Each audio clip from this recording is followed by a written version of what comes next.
There is a gap between two logs in an old Appalachian cabin wall, no wider than a finger, packed tight with a mixture of clay, dried moss, and crushed corn cob. It looks like nothing, a seam, a scar in the wood, but that narrow strip of packed earth was once the difference between a family waking up warm and a family waking up to frost on the inside of the walls. Zoom out from that single gap, and you find the whole logic of mountain survival hiding inside it. Zoom out further, past the cabin, past the smoke curling from a stone chimney, and you find the bald mountains rising over the French Broad River Valley in what is now Madison County, North Carolina, a place where winter did not ask permission before it arrived. For generations, families in hollows like Sodom Laurel and along the ridges above the river built homes that, by any modern measurement, should not have worked. Single rooms, dirt floors in the earliest years, no glass in many windows, and yet travelers who passed through these mountains in the 1800s wrote with surprise about how little wood some of these households burned compared to what the bitter temperatures outside seemed to demand. The answer was not that Appalachian winters were gentler than people imagine. They were not. The answer was that the cabin itself was built to need less. That idea sits at the center of everything that follows. A cabin is not just a shelter. It is a machine for keeping heat where people need it and keeping cold where it cannot do harm. Every decision a mountain family made when they raised a log home, where to place the chimney, how thick to cut the logs, what to pack between them, how low to build the ceiling, how to angle the roof, was in some way a decision about firewood, about whether a household could survive February without a man strong enough to swing an axe for hours, without a wagon free to haul cordwood through snow, without daylight enough to do both. The chopping and the hauling before dark fell again. This was the real problem facing Appalachian winters, and it had very little to do with cold in the abstract. It had to do with labor, time, and scarcity layered on top of cold. Firewood is heavy. A single cord, the standard measure used by frontier households, weighs roughly 2 tons green from the tree. Cutting that wood required a saw and an axe and hours of sustained physical effort.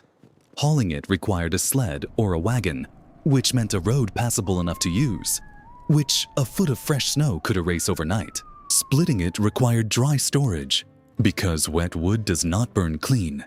It smolders, fills a cabin with smoke, and fails to throw real heat exactly when heat is most needed. And drying wood properly takes the better part of a year under cover, which meant a family had to plan their fuel supply not for the coming winter, but for the one after that. Now layer in the realities of mountain households. Men were frequently away, hunting deer and bear through the cold months when meat was scarce, and a missed hunt could mean a hungry spring, or trapping fur to trade at a settlement days distant, or simply laid up with the kind of injury that came easily on terrain this steep, with tools this sharp. Illness moved through cabins fast in winter, when everyone slept in close, poorly ventilated quarters and clean water access narrowed. A woman alone with several mouths to feed and a woodpile dwindling under a week of snowfall was not a rare situation in these mountains. It was closer to ordinary. The fuel math of frontier Appalachia was unforgiving, and it meant that any household whose home leaked heat through its walls was not just uncomfortable. It was vulnerable in a way that could become fatal within days during a hard cold snap, the kind that periodically locked these ridges in temperatures well below anything the architecture of the lowland South was ever designed to handle. So builders adapted, and they adapted using knowledge that had crossed an ocean before it ever reached these slopes. The log cabin itself was not invented in America. It arrived with Scandinavian settlers, Swedish and Finnish colonists who founded New Sweden along the Delaware River in 1638, and brought with them centuries of Northern European log building tradition, refined over generations of building through Baltic and Scandinavian winters, far colder than anything found in the southern Appalachians. German and Scots-Irish settlers later adopted and adapted the technique as they pushed westward and into the mountains, carrying with them their own regional variations. And by the time families were raising cabins in places like the French Broad Valley, the design had absorbed 100 years of trial, failure, and quiet refinement, specifically aimed at conserving heat with minimal fuel. The first decision was where to put the cabin at all, and it was rarely arbitrary. A south-facing slope caught winter sun for more hours of the day. A site tucked just below a ridge, rather than directly on its exposed crest, broke the worst of the wind that came howling down these mountains in January. The kind of wind that could strip heat from a structure faster than any fire could replace it. Families learned to read a hollow the way a sailor reads a coastline, noting where cold air pooled at night, where snow drifted deepest, where a spring ran close enough for water without forcing a dangerous walk in ice. None of this is glamorous. It rarely appears in the stories people tell about pioneer life. But siting a home correctly could be worth more in saved firewood over a single winter than any tool in the cabin. Once the site was chosen, the logs themselves became the next layer of defense. Thick-cut logs, often a foot or more in diameter, did something modern stick frame walls cannot easily replicate. They created enormous thermal mass. Wood is a poor conductor of heat compared to stone or metal, which means a thick log wall does not simply block cold air. It actively resists the transfer of heat from inside to outside. Warm a log wall through a day's worth of fire, and it will continue radiating that stored warmth back into the room long after the flames die down. The same physical principle that makes a stone hearth stay warm long after the coals fade. A thin wall has no such reservoir. It heats and cools almost as fast as the air around it. A mountain cabin's walls, by contrast, acted almost like a battery for warmth, slowly charged by the fire and slowly discharged through the coldest hours of night. But thick logs alone left gaps, because hewn or round timber is never perfectly uniform. And this is where chinking and daubing entered the picture. The two-step process that turned a loosely stacked pile of logs into something close to airtight. Chinking filled the larger gaps between logs with whatever sturdy material a family had on hand. Wood splints, stone chips, corn cobs, even tightly packed straw. Materials chosen as much for their insulating air pockets as for their bulk. Daubing came next, a final sealing layer of clay, mud, or a lime-based mixture pressed over the chinking to block wind and shed rain. Far from being a sloppy improvisation, this layered system did real structural and thermal work, adding rigidity to the wall while trapping dead air space inside the chinking material itself. Since trapped air is one of the most effective insulators available to a builder with no access to manufactured materials, some families using the Scandinavian full scribe method cut their logs with such precision that the timbers interlocked almost without gaps at all, requiring little or no chinking.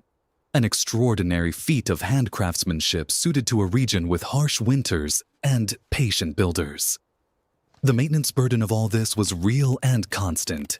Clay and mud chinking cracked under the relentless freeze-thaw cycle of mountain winters. As ice expanded inside tiny fissures and forced them wider, then thawed and let moisture seep in again. A family could not simply seal a cabin once and forget it. Every autumn, before the first hard frost, someone walked the walls inside and out, checking every seam by hand, sometimes by feel alone in the dim cabin light, patching whatever had opened since the previous year. This single task, unglamorous and repetitive, may have done more to determine how much firewood a household burned that winter than any amount of chopping. Inside the walls, the placement of the hearth mattered just as much as anything outside them. Families who built what is sometimes called the Continental Plan, a tradition carried over by German settlers, centered a single massive stone or clay chimney structure in the middle of the house, rather than at a gable end, allowing one fire to radiate warmth into multiple rooms at once, rather than heating one room while its neighbors went cold. Stone held heat the way the log walls did, only more so, and a chimney built thick enough became its own thermal battery, warming the air around it for hours after the fire had been banked down to coals for the night.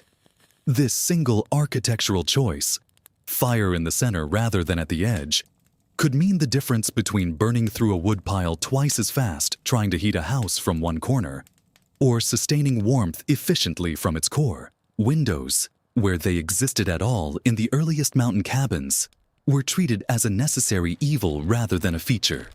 Glass was expensive and difficult to transport over mountain trails. So many cabins made do with small openings covered by wooden shutters, oiled paper, or simply nothing in the harshest months, sealed shut and left dark rather than allowing heat to bleed out through a pane that could never insulate as well as a log wall. The trade-off was constant: light and air against warmth and fuel economy.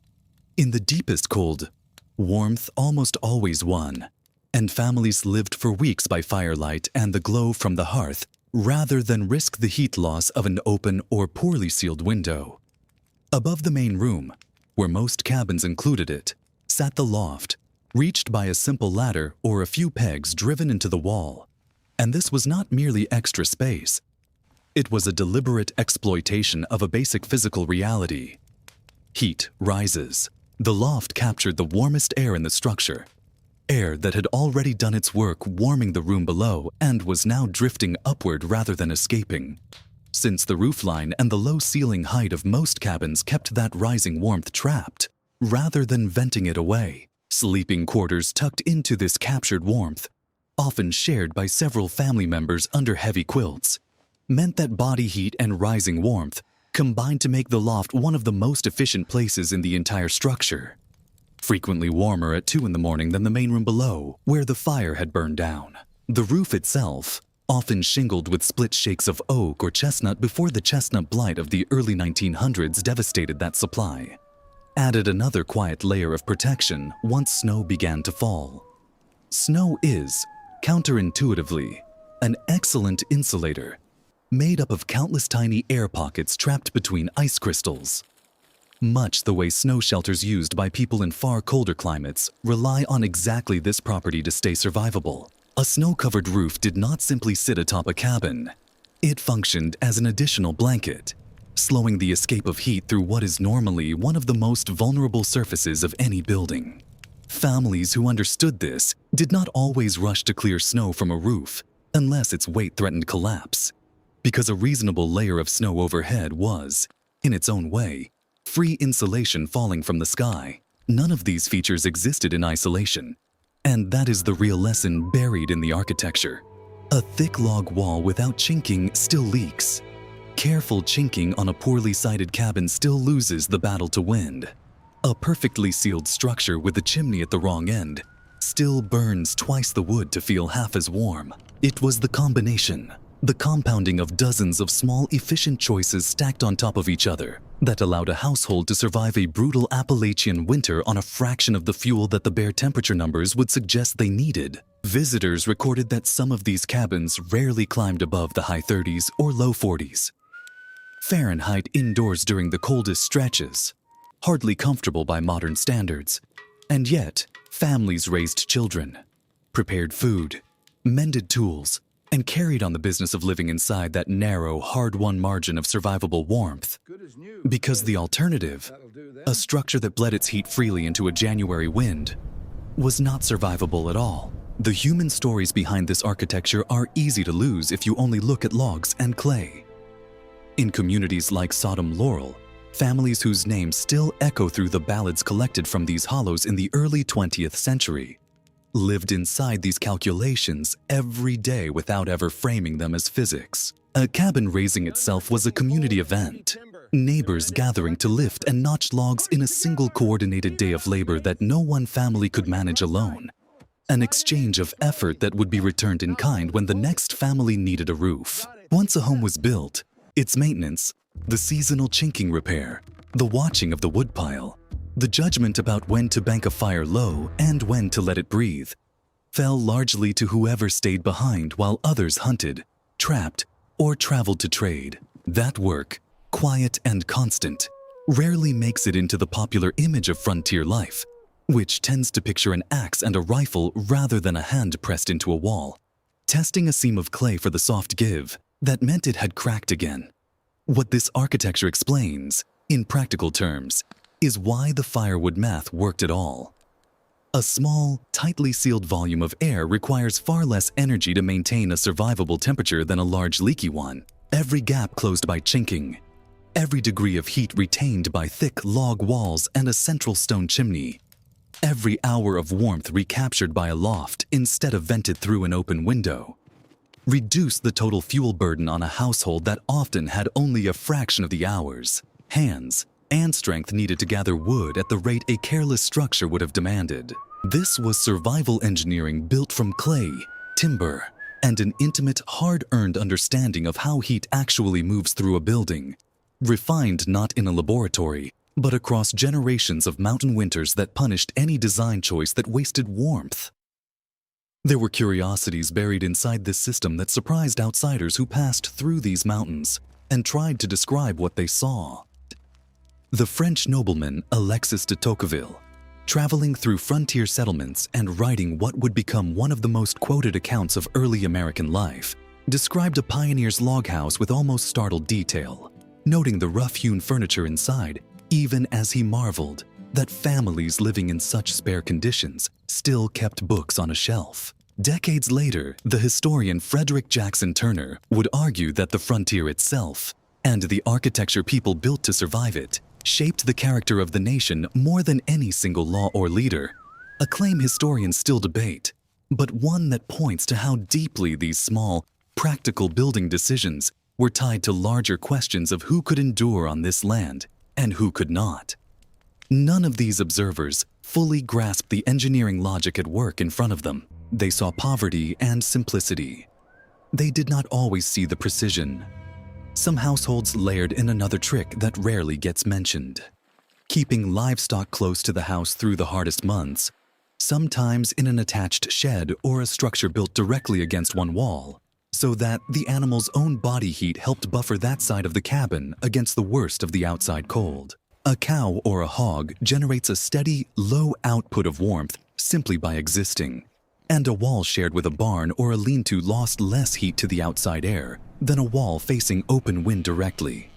It was not a primary heating strategy, but in a system built entirely from marginal gains, stacked on top of each other. Every buffered wall mattered. The same logic extended to banking earth, leaves, or even manure against the cabin's foundation in late autumn, a practice that blocked wind from finding its way beneath the floor joists and turned the ground itself into one more layer of insulation, free for the labor of hauling it into place. Fire management inside the home reflected this same economy of effort. A fire was rarely allowed to roar at full strength through an entire night, both because that would have devoured the woodpile far faster than any household could sustain, and because an enormous bed of coals, carefully banked with ash before bedtime, could hold a slow, steady heat for hours without anyone tending it, ready to be coaxed back into open flame with a few strokes of a poker and some kindling in the gray hour before dawn. This banking technique, paired with the architecture's own heat-trapping qualities, meant a single armload of wood carried in before sleep could sometimes carry a family through to morning. An outcome that would have been impossible in a structure that bled warmth freely through its walls and windows. It is worth sitting with how much of this knowledge has simply vanished from ordinary life. Modern homes are heated by systems so reliable and so automatic that almost no one alive today thinks about where the gaps in their walls are, or whether their windows are costing them warmth, or whether their floor plan wastes heat by spreading a single furnace's output across too many poorly insulated corners. We have, in a real sense, traded architectural intelligence for mechanical horsepower. A modern furnace can overpower almost any design flaw, burning more fuel to compensate for a house that was never built to conserve it in the first place.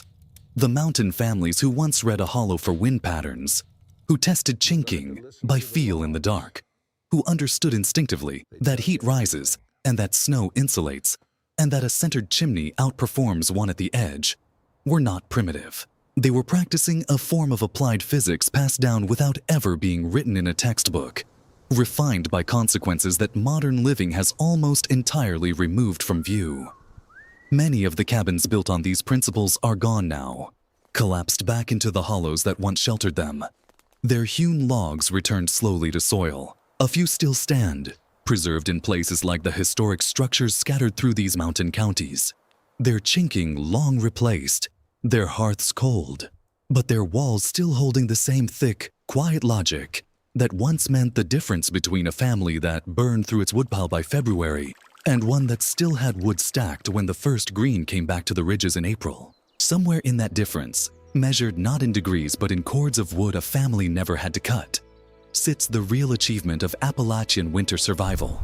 A margin built not from abundance but from precision, log by log, seam by seam, into walls that asked the fire for as little as possible and gave back as much warmth as a mountain winter would allow.